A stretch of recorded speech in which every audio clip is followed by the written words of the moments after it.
En los proyectos de sistemas de información, y en otros también, existe una relación directa entre tiempo y coste, es decir, a más tiempo, más coste. Por eso siempre hay mucho interés en saber cuánto tiempo va a tardar un proyecto y cuándo va a estar terminado. Sin embargo, estas dos cuestiones, perfectamente entendibles, son difíciles de responder. Vamos a ver qué nos propone PMBOK para gestionar el tiempo. En el primer proceso, planificar la gestión del cronograma, establecemos las políticas, los procedimientos y documentación para planificar, desarrollar, gestionar, ejecutar y controlar el cronograma del proyecto. Como comentamos en otros vídeos, una manera muy efectiva de hacerlo es tener ya definida una manera de trabajar. Por ejemplo, si Scrum, ya tenemos un conjunto de reglas y de reuniones para hacer esta gestión del cronograma o del trabajo por hacer, por lo que no habría que hacer mucho más. Para proyectos más grandes y con participación de distintos proveedores o área de cliente, sí es conveniente aclarar qué se va a hacer, cómo y cuándo se van a presentar los resultados, etc. En el segundo proceso, definir las actividades, identificamos las acciones específicas para elaborar los entregables del proyecto. En el caso de sistemas de información, este es el punto en el que los requisitos se descomponen en las tareas técnicas que hay que realizar. Si trabajamos con un ciclo iterativo e incremental, podemos hacer una planificación gradual, es decir, el trabajo a corto plazo se planifica en más detalle, mientras que el trabajo futuro se planifica a un nivel de detalle más bajo. El siguiente proceso, secuenciar las actividades, consiste en identificar y documentar las relaciones entre las actividades del proyecto. Las dependencias son un asunto muy delicado en proyectos grandes con varios equipos de trabajo, las dependencias entre distintas actividades del proyecto. Por suerte, proyectos pequeños, estas dependencias suelen ser más sencillas de tratar.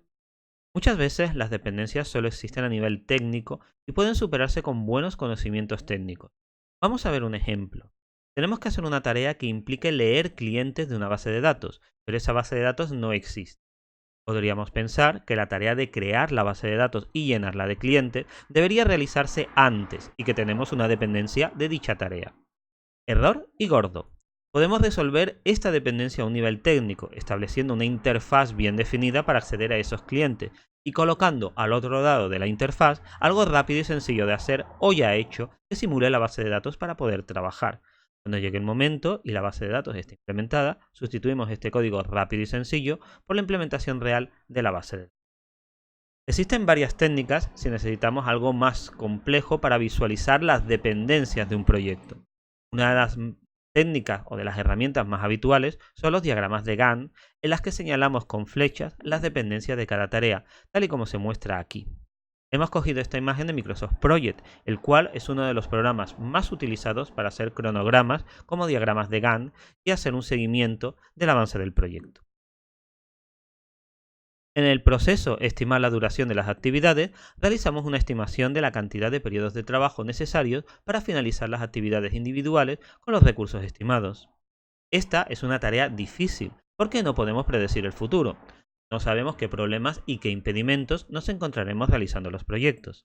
Por este motivo es básico realizar un control muy proactivo del tiempo y gestionar las expectativas de los interesados en el proyecto. En el siguiente proceso, desarrollar el cronograma, analizamos la secuencia de actividades, duraciones, requisitos de recursos que tenemos que utilizar y restricciones. Lógicamente, hay que tener en cuenta la descomposición de las tareas del proyecto que ya hemos comentado en otros vídeos. Suele ser un aspecto clave del proyecto en el que clientes e interesados se fijan muchísimo. Pero de nuevo, ten mucho cuidado con las expectativas. Aquí puedes ver un ejemplo de cronograma de un proyecto real para el cual obtuvimos financiación. No lo hemos hecho con Microsoft Project, pero la idea es la misma. Date cuenta de que a mí personalmente no me gusta mucho complicar el cronograma. Y creo que es necesario tener bien definidas las tareas para poder hacerlo. Y además poder entenderlo. Fíjate también que estimamos, en este caso concreto, un parón del proyecto en agosto por vacaciones. Un cronograma es interesante porque podemos realizar algunas tareas sobre él.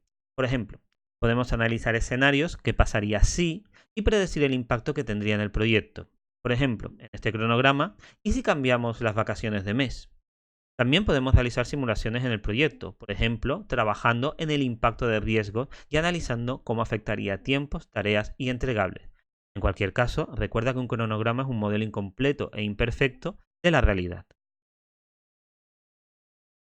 Después de todo el trabajo anterior, hay que controlar el estado del proyecto para actualizar el cronograma y gestionar los cambios al mismo. Esto no se suele hacer nunca porque como le damos fechas fijas finales a los clientes, o ellos nos los imponen a nosotros, no podemos cambiar el cronograma, por lo que hay que presionar al equipo para que termine la fecha que nuestro cliente espera, lo cual es una práctica muy tóxica. Existen varias técnicas que podemos aplicar, como por ejemplo las gráficas Burn Down y Burn Up, que ya se mencionan en otro vídeo.